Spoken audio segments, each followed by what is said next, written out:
Dharwad BJP ಮುಖಂಡ ಯೋಗೇಶ್ ಗೌಡ ಕೊಲೆ ಕೇಸ್ನಲ್ಲಿ ಕಾಂಗ್ರೆಸ್ನ ಶಾಸಕ ವಿನಯ್ ಕುಲಕರ್ಣಿಗೆ ಕರ್ನಾಟಕ ಹೈಕೋರ್ಟ್ ಮತ್ತೆ ಶಾಕ್ ಕೊಟ್ಟಿದೆ.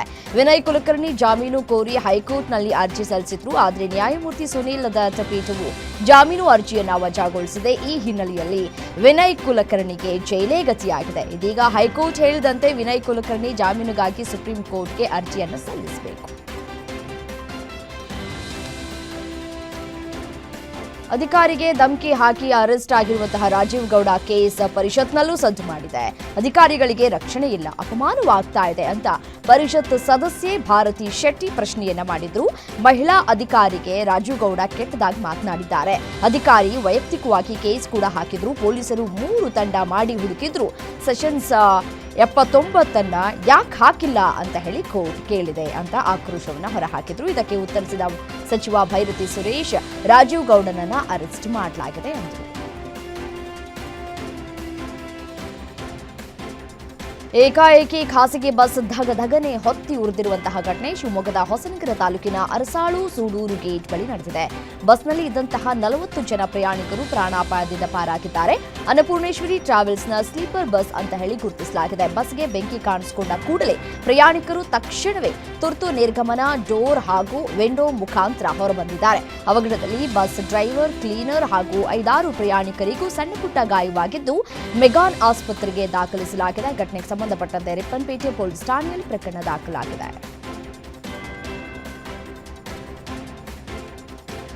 ಪಾನಿಪುರಿ ಅಂಗಡಿ ಮೇಲೆ ಕಬ್ಬಿಣ ತುಂಬಿದಂತಹ ಲಾರಿ ಪಲ್ಟಿಯಾದಂತಹ ಘಟನೆ ಬೆಂಗಳೂರಿನ ರಾಜಾಜಿನಗರದ ಇಎಸ್ಐ ಆಸ್ಪತ್ರೆ ಬಳಿ ನಡೆದಿದೆ. ಲಾರಿಯನ್ನ ರಿವರ್ಸ್ ತೆಗೆಯುವಾಗ ಈ ಒಂದು ಅವಘಡ ಸಂಭವಿಸಿದೆ. ಇನ್ನು ಲಾರಿ ಕೆಳಗೆ ಸಿಲುಕಿದ ಯುವಕನನ್ನ ಕಾಪಾಡಿ ಅಂತ ಹೇಳಿ ಕೂಗಾಡಿ ಆತ ನರಳಾಟವನ್ನ ಅನುಭವಿಸಿದ್ದಾನೆ. 2 ಕ್ರೇನ್ ಬಳಸಿ ಯುವಕನನ್ನ ಹೊರತೆಗೆದಿದ್ದು ಕೂಡಲೇ ಆಸ್ಪತ್ರೆಗೆ ದಾಖಲು ಮಾಡಲಾಗಿದೆ.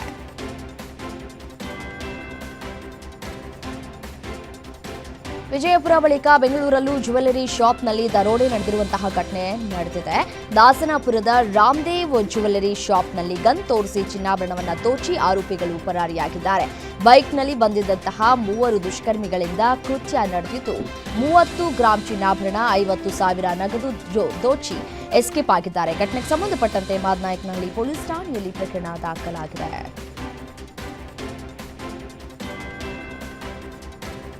ಸಾಲಗಾರರ ಕಾಟಕ್ಕೆ ಬೇಸತ್ತು ಸೆಲ್ಫಿ ವಿಡಿಯೋ ಮಾಡಿ ವ್ಯಕ್ತಿ ಆತ್ಮಹತ್ಯೆ ಮಾಡಿಕೊಂಡಿರುವಂತಹ ಘಟನೆ ಹಾಸನದಲ್ಲಿ ನಡೆದಿದೆ. ಡೆತ್ ನೋಟ್ ಬರೆದು ಲೈವ್ನಲ್ಲೇ ವಿಷ ಸೇವಿಸಿದ ವ್ಯಕ್ತಿ ಕೃಷ್ಣ ಅಂತ ಗುರುತಿಸಲಾಗಿದೆ. ನನ್ನ ಮೇಲೆ ಚೆಕ್ ಬೌನ್ಸ್ ಕೇಸ್ ಹಾಕಲಾಗಿದೆ. ಎಣ್ಣೆ ಕುಡಿಸಿ ನನ್ನ ಬಳಿ ಚೆಕ್ಗೆ ಸಹಿ ಮಾಡಿಸಿಕೊಂಡಿದ್ದಾರೆ. ಲಾಯರ್ಗೆ ಕೊಡೋದಕ್ಕೆ ದುಡ್ಡಿಲ್ಲ ಅಂತ ಸೆಲ್ಫಿ ವಿಡಿಯೋದಲ್ಲಿ ಆರೋಪಿಸಿದ್ದಾರೆ. ಇನ್ನು ವಿಷ ಕುಡಿದ ಕೃಷ್ಣನನ್ನ ಹಾಸನ ಜಿಲ್ಲಾಸ್ಪತ್ರೆಗೆ ದಾಖಲಿಸಿದ್ರು. ಚಿಕಿತ್ಸೆ ಫಲಕಾರಿಯಾಗದೆ ಮೃತಪಟ್ಟಿದ್ದಾರೆ.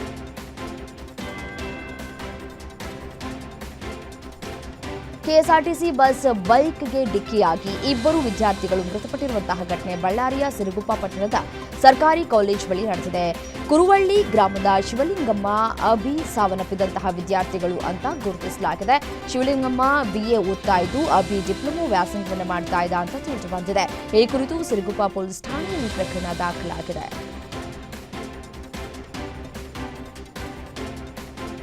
ಕೋಲಾರ ಜಿಲ್ಲೆಯಲ್ಲಿ ರೈತ ಸಂಘದ ಅಧ್ಯಕ್ಷರೊಬ್ಬರ ಮೇಲೆ ಅಪ್ರಾಪ್ತ ಬಾಲಕಿಗೆ ಲೈಂಗಿಕ ಕಿರುಕುಳ ನೀಡಿದ ಆರೋಪ ಕೇಳಿಬಂದಿದೆ.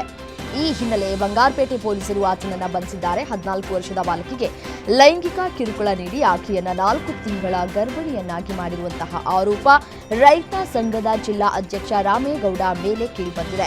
14 ವರ್ಷದ ಸಂತ್ರಸ್ತ ಬಾಲಕಿಯ ತಂದೆ ನೀಡಿದ ದೂರಿನ ಆಧಾರದ ಮೇಲೆ ಬಂಗಾರಪೇಟೆ ಪೊಲೀಸರು ಆತನನ್ನು ವಶಕ್ಕೆ ಪಡೆದಿದ್ದಾರೆ.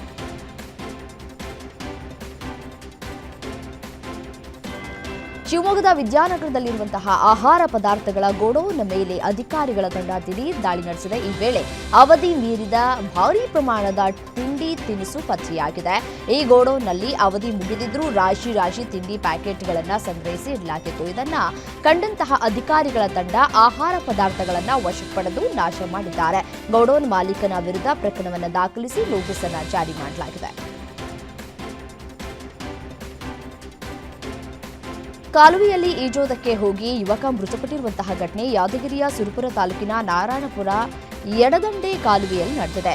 ರಮೇಶ್ ನಿಂಗಪ್ಪ ಕಟಿಕಾರ ಮೃತ ದುರ್ದೈವಿ ಅಂತ ಗುರುತಿಸಲಾಗಿದೆ. ಅಗ್ನಿಶಾಮಕ ಸಿಬ್ಬಂದಿಯಿಂದ ಮೃತದೇಹಕ್ಕಾಗಿ ಶೋಧ ಕಾರ್ಯ ಮುಂದುವರೆದಿದೆ.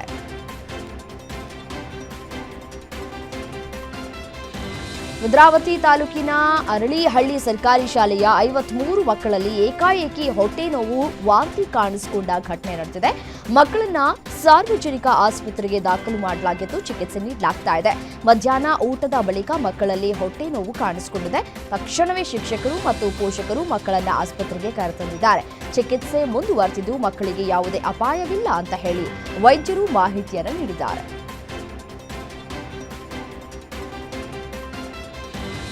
ವೃದ್ಧರನ್ನೇ ಟಾರ್ಗೆಟ್ ಮಾಡಿ ಸರಗಳತನ ಮಾಡ್ತಾ ಇದ್ದಂತಹ ಇಬ್ಬರು ಆರೋಪಿಗಳನ್ನು ದೊಡ್ಡಬಳ್ಳಾಪುರ ಪೊಲೀಸರು ಬಂಧಿಸಿದ್ದಾರೆ.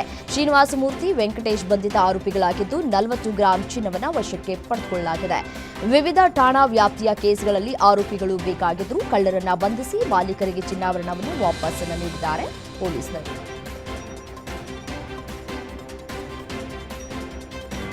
ಬೆಂಗಳೂರಿನಲ್ಲಿ ದಿನದಿಂದ ದಿನಕ್ಕೆ ರೋಡ್ ರೇಸ್ ಪ್ರಕರಣಗಳು ಮಿತಿ ಮೀರ್ತಿದೆ. ಹೆದ್ದಾರಿಯಲ್ಲಿ ಕಾರು ಚಲಾಯಿಸ್ತಾ ಇದ್ದಾಗಲೇ ಬೈಕ್ ಸವಾರ ಕಾರಿನ ಡೋರ್ ಓಪನ್ ಮಾಡಿ ಹಲ್ಲೆಗೆ ಯತ್ನಿಸಿದ್ದಾನೆ. ಎಲೆಕ್ಟ್ರಾನಿಕ್ ಸಿಟಿ ಸಮೀಪ ರಸ್ತೆಯಲ್ಲಿ ಕಾರ್ ಹೋಗೋದಕ್ಕೆ ಬಿಡದೆ ಕಾರಿನ ಮಧ್ಯೆ ಬಂದು ಕಿರಿಕನ್ನ ಮಾಡಿದ್ದಾನೆ. ಇನ್ನು ಪುಂಡನ ವಿಡಿಯೋ ಸೋಷಿಯಲ್ ಮೀಡಿಯಾದಲ್ಲಿ ವೈರಲ್ ಆಗಿದ್ದು ಸಾರ್ವಜನಿಕರು ಆಕ್ರೋಶವನ್ನು ಹೊರಹಾಕಿದ್ದಾರೆ.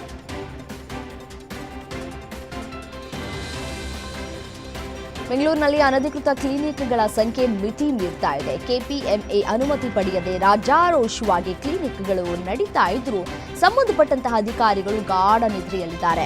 ಇವರ ನಿರ್ಲಕ್ಷ್ಯತನಕ್ಕೆ ಅಮಾಯಕ ರೋಗಿಗಳು ತಮ್ಮ ಜೀವವನ್ನ ಕಳೆದುಕೊಳ್ತಾ ಇದ್ದಾರೆ. ಈ ಕುರಿತಂತೆ ಅನಧಿಕೃತ ಕ್ಲಿನಿಕ್ ಹಾವಳಿಯಿಂದ ಆಗ್ತಾ ಇರುವಂತಹ ಸಮಸ್ಯೆಗಳ ಬಗ್ಗೆ ನಿಮ್ಮ ಗ್ಯಾರಂಟಿ ನ್ಯೂಸ್ ವಿಸ್ತೃತ ವರದಿ ಪ್ರಸಾರ ಮಾಡಿತ್ತು. ಅಷ್ಟೇ ಅಲ್ಲದೆ ಜಿಲ್ಲಾ ಆರೋಗ್ಯಾಧಿಕಾರಿಗಳ ಗಮನಕ್ಕೆ ತರಲಾಗಿತ್ತು. ಇಲ್ಲಿವರೆಗೂ ಒಂದೇ ಒಂದು ಅನಧಿಕೃತ ಕ್ಲಿನಿಕ್ ವಿರುದ್ಧ ಕ್ರಮ ಆಗಿಲ್ಲ.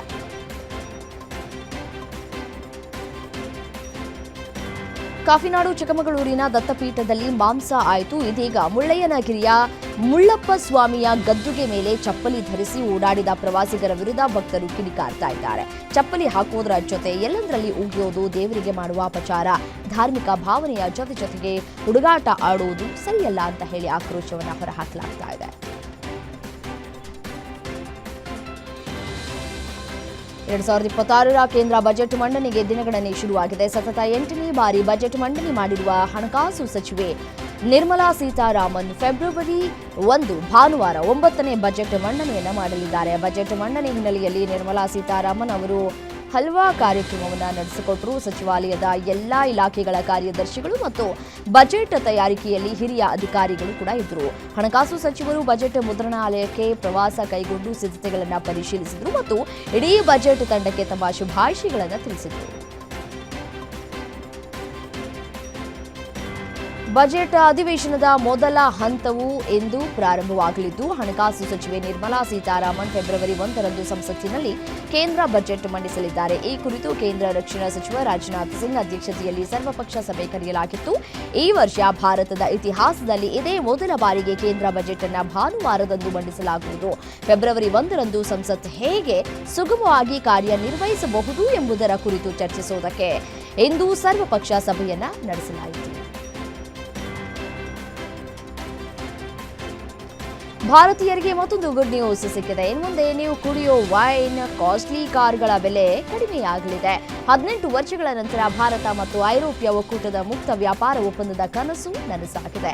ಇದು ವೈನ್ ಮತ್ತು ಐಷಾರಾಮಿ ಕಾರ್ ಪ್ರೇಮಿಗಳ ಉತ್ಸಾಹ ಇಮ್ಮಡಿಗೊಳಿಸಿದೆ. ಇದನ್ನು ಪ್ರಧಾನಿ Modi mother of all deals ಅಂತ ಬಣ್ಣಿಸಿದ್ದಾರೆ. ಮುಕ್ತ ವ್ಯಾಪಾರ ಒಪ್ಪಂದದಿಂದ ಫ್ರಾನ್ಸ್, ಇಟಲಿ, ಸ್ಪೇನ್ ಸೇರಿದಂತೆ ಯುರೋಪಿನ ಮಾರುಕಟ್ಟೆಗಳಿಂದ ಆಮದು ಮಾಡಿಕೊಳ್ಳುವಂತಹ ಕೆಲ ವಸ್ತುಗಳ ಬೆಲೆಯೂ ಇಳಿಲಿಕ್ಕಿದೆ.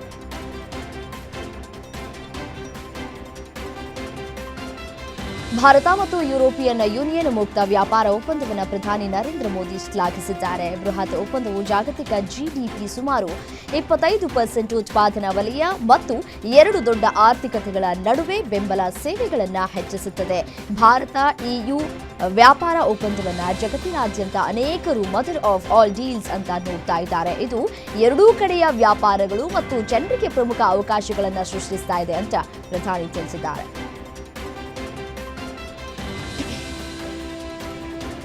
ಲೋಕಸಭೆ ವಿಪಕ್ಷ ನಾಯಕ ರಾಹುಲ್ ಗಾಂಧಿ ಒಬ್ಬ ಹೇಡಿ ಮತ್ತು ಅಂಜುಬುರುಕ ನಾಯಕ ಅಂತ ಬಿಹಾರ ಕಾಂಗ್ರೆಸ್ ಮಾಜಿ ಸಂಸದ ಶಕೀಲ್ ಅಹ್ಮದ್ ನೀಡಿರುವ ಹೇಳಿಕೆ ಕಾಂಗ್ರೆಸ್ನಲ್ಲಿ ಕೋಲಾಹಲವನ್ನ ಎಬ್ಬಿಸಿದೆ. ಕಾಂಗ್ರೆಸ್ನ ಒಬ್ಬ ಮುಸ್ಲಿಂ ನಾಯಕ ಹೇಳಿರುವುದು ಪಕ್ಷಕ್ಕೆ ಈಗ ನುಂಗಲಾರದ ತುತ್ತಾಗಿ ಪರಿಣಮಿಸಿದೆ. ಹೇಳಿಕೆ ನೀಡಿದ ಬಳಿಕ ಈಗ ನನಗೆ ಜೀವ ಬೆದರಿಕೆ ಬರ್ತಾ ಇದೆ ಅಂತ ಶಕೀಲ್ ಅಹ್ಮದ್ ಹೇಳಿಕೊಂಡಿದ್ದಾರೆ.